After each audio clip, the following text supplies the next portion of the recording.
Hello, dear ones. Welcome to the Dream Lab, a safe, inspiring place for you and God to dream without limits what you most desire to be, do, and have in your life right now.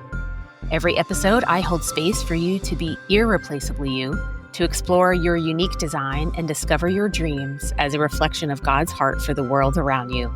I am your host, your guide, your encourager-in-chief, Christina B. Come on in to the Dream Lab. Hello, my lovelies. Welcome back to another episode of the Dream Lab podcast. I'm your host, Christina B. In the last episode, you drafted a list of 10 I am statements and you narrowed your list to 5. Yay! You made it! That is the most challenging exercise of the Dream Lab workshop because it forces you to go deeper and into your heart, and it forces you to get clear because you only have 24 hours in a day. You really have to focus in on how you spend your time. So looking back over the past few episodes, ponder these questions with me for a minute. What did you like best about envisioning with God? How do you feel about your list, your top 5? Do you love your list? Is there something on there, one thing that absolutely inspires and excites you? Is there anything on the list that surprises you or scares you? Those are some super helpful questions to ponder and think about because your top 5 really should be the center of the center, your deepest heart's desire for this season of your life. Now, this could change in 6 months or a year, but for right now, this is what your deepest heart's desires are. Your homework from the last session is you were to make some index cards with your top 5 on them and put them around you so that you could remind yourself when you are being offered choices in life, how do you spend your time? The second part of your homework was to put one of your top 5 on a piece of 8.5 by 11 paper and then make a really long, if you had space for it on a wall, make a really long row of all of your 5, all 5 of your dreams. And then look at them each day. And if there was one that really stood out to you as most inspiring and deeply moving, then move that up. So I'm curious, if you did that, how did it go? Was there one in particular that sort of remained above the others? Or did it change from day to day? One of my friends went through this twice, actually. And the second time when she did this, there was one that absolutely every single day rose to the top. It was the center of the center for her, her deepest heart's desire. So that was a really helpful exercise for her to know that, like, that is just something that she felt like she couldn't live without, like that she really needed and had to believe God was going to give her. So that's why I think that is a really helpful exercise. All right, in this session, we are going to play a fun little game. But before we get into that, I want to read an article, part of an article that I found yesterday that illustrates perfectly why it is so important what you believe about yourself and how you talk to yourself, which is the subject of this episode. I will put a link to this article in the show notes.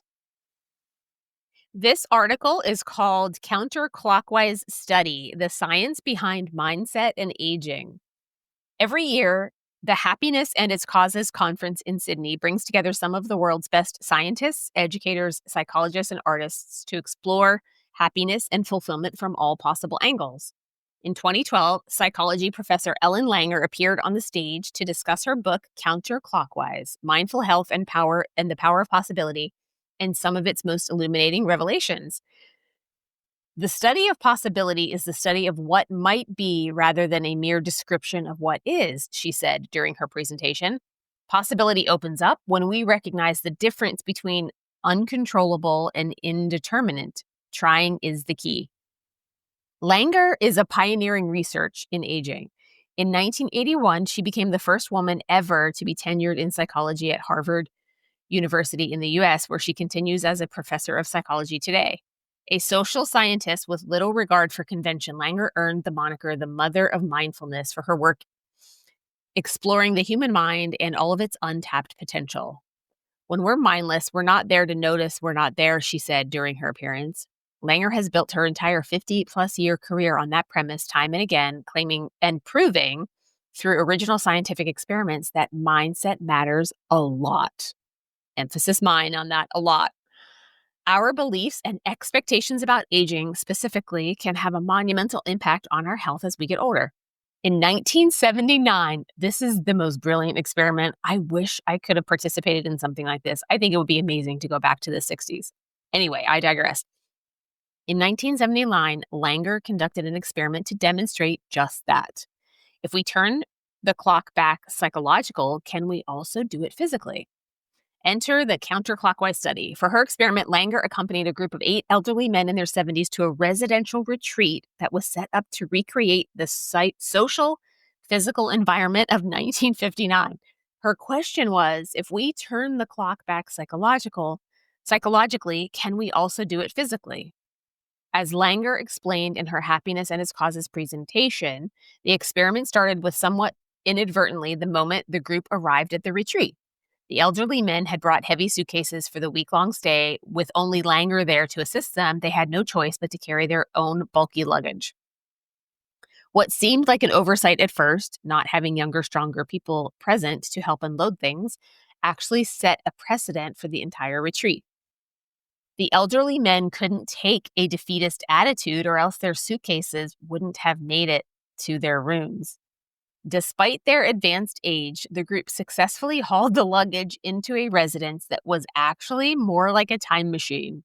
They spent the week sequestered there in 1959, speaking in the present tense about the past while truly living, believing, and behaving as though the clock had turned back 2 decades. They simply didn't remember what life was like in 1959. They lived it. They listened to Perry Como and Jack Benny songs on a 1950s radio. Oh my God, this sounds so fun. They watched Ed Sullivan on a black and white television. They discussed current events, watched movies, flipped through magazines, and even dressed like it was 2 decades prior. There weren't any mirrors in the house to disrupt the illusion either. The only reminders the men had about their appearance were portraits they had brought of their younger selves. Outside that residence, it was still 1979, but inside, the 8 elderly men involved in Langer's experiment became young again, and by the end of the week, their physical health reflected that psychological reversal of time. They showed substantial improvements in flexibility, dexterity, memory, hearing, posture, cognitive ability, and general well-being.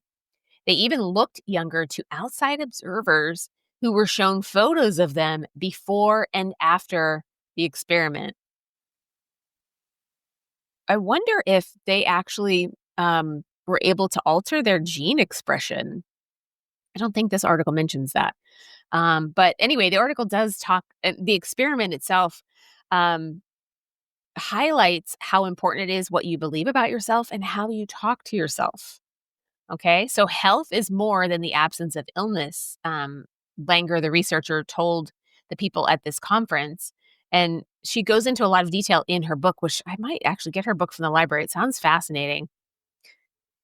She did a similar experiment with chambermaids at a bunch of hotels, and she instead of training them to think that their laborious, hard working jobs were causing their aches and pains, she had them shift their mindset to make them think about it as exercise, and it totally shifted their outcomes, which I think is fascinating. So all that to say, it is crucial what you think about yourself and how you talk to yourself. I just want to read one more chunk of this article because I think it's really important before we move on to our little game in the Dream Lab. To this day, more than 50 years after the experiment, Ellen Langer argues the physical limitations we encounter as we get older are largely determined by how we think about ourselves and our capabilities. The moment these 8 men arrived at her experimental retreat in 1979, they were no longer elderly and feeble. If they had been, their suitcases would have never made it inside. They spent the rest of their retreat immersed in such a different mindset that by the end of the week, post-experiment tests showed marked and measurable improvements in a multitude of physical attributes. It wasn't just psychological anymore. The men quite literally shifted their states of mind and altered their well-being. Okay, here we go. We're going to play a game. It is called What's Right About Me. You've narrowed your list to 5. You now have your deepest heart's desire in list form, the top 5 things that you want most deeply. Before we go any further, we need to conquer negative self-talk. We all have it. And as we've demonstrated from the article that I read to you, that how we think about ourselves and what we say to ourselves is really important. So before we go any further, we're going to play this game. What's right about me? And there's two ways that you can play this game, actually. And your homework will be, I want you to play it both ways. The second way is you're going to need a buddy. Okay, the first way is what's right about me. Sit down. I want you to brainstorm a list of 10 amazing things about you that make it what's right about you. You're smart. You're hardworking.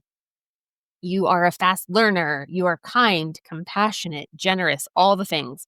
It could be soft skills. It can be hard skills. Like I have a lot of computer skills, or I have a lot of, intuition and compassion and an ability to empathize, those sorts of things.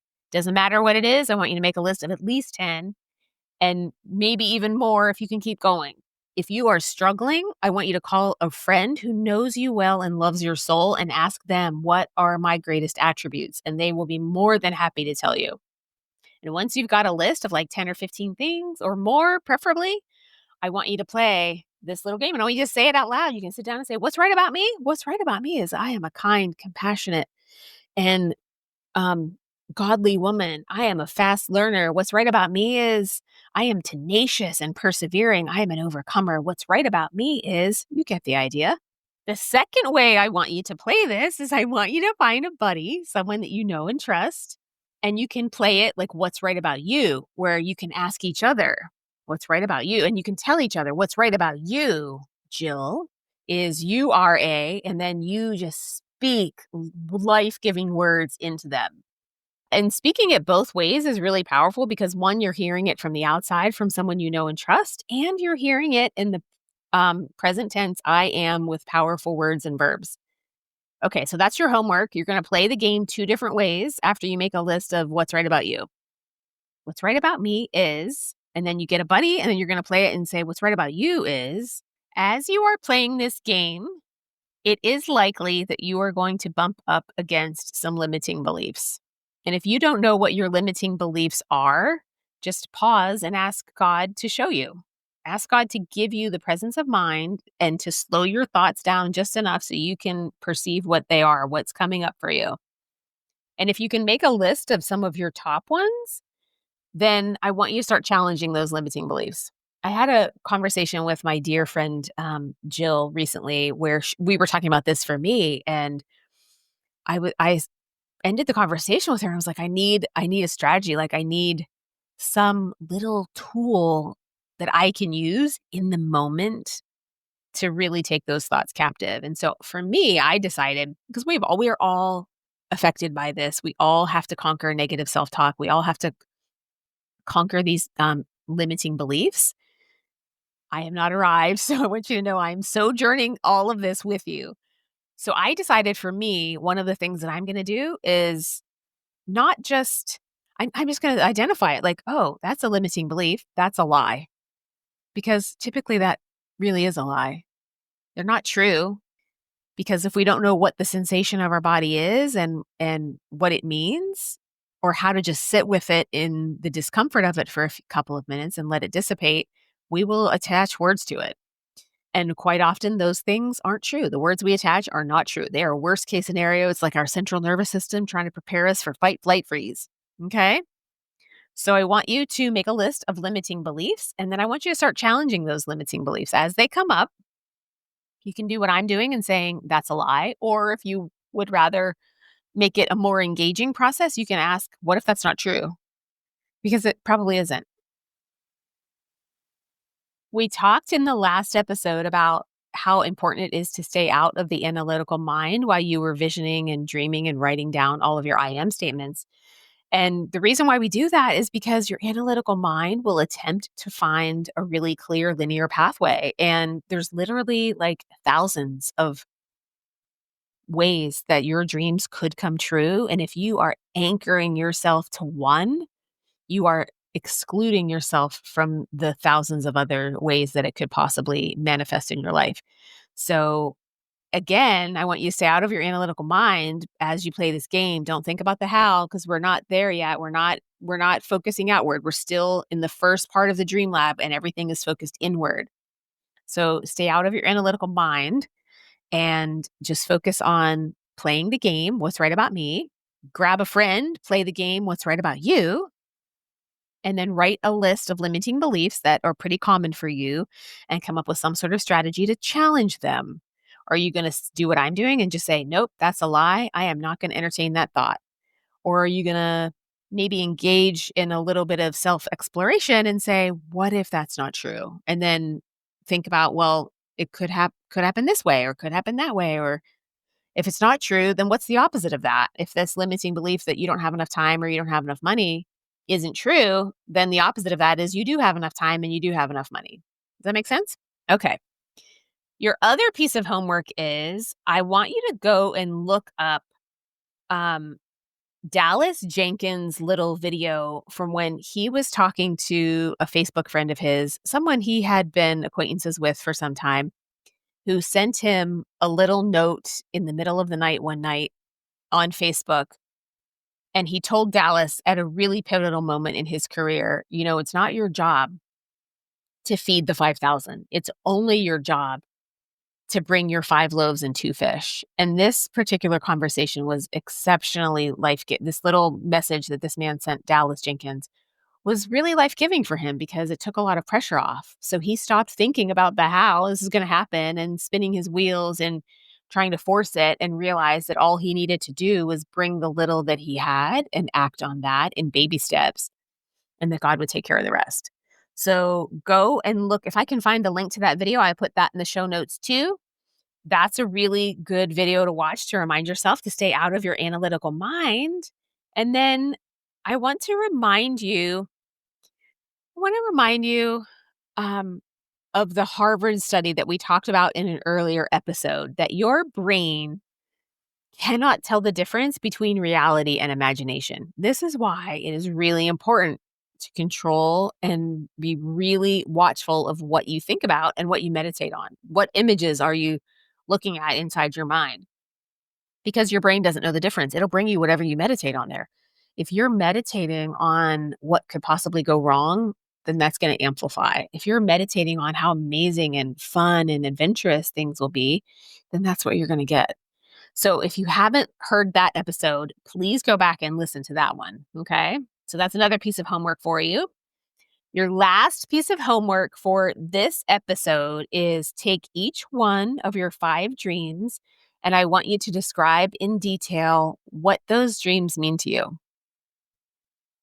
Put one dream at the top of a blank piece of paper in your notebook and answer these questions. What does your life look like with this dream realized? Just go back to your vision. This dream is fully realized. It is you are 100% living that dream. What does your life look like? What does it feel like? How would fulfilling this dream change your life and the lives of people around you? Describe in detail how realizing this dream will make you feel. Feel it in your body. And then the last question is, why is fulfilling this dream so important to your happiness and well-being?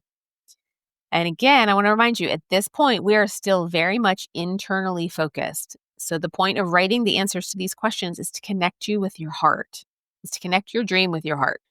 External focus comes after this, so don't set goals. And again, do not think about the how. Achieving your dream would be a really good way to measure external progress, but it will rob you of your sense of fulfillment and connecting your goals with your internal personal values. And that's what these exercises are designed to do. So that is it for this episode of the Dream Lab. This is a shorter one this week. I hope you have a fantastic week. If you have loved this episode, please share it with people you know and love who you think might benefit from it. Leave us a rating and a review. Leave a comment if you're listening to this on YouTube, because it will help other people find it. Thank you so much for listening to another episode of the Dream Lab podcast. Bye for now.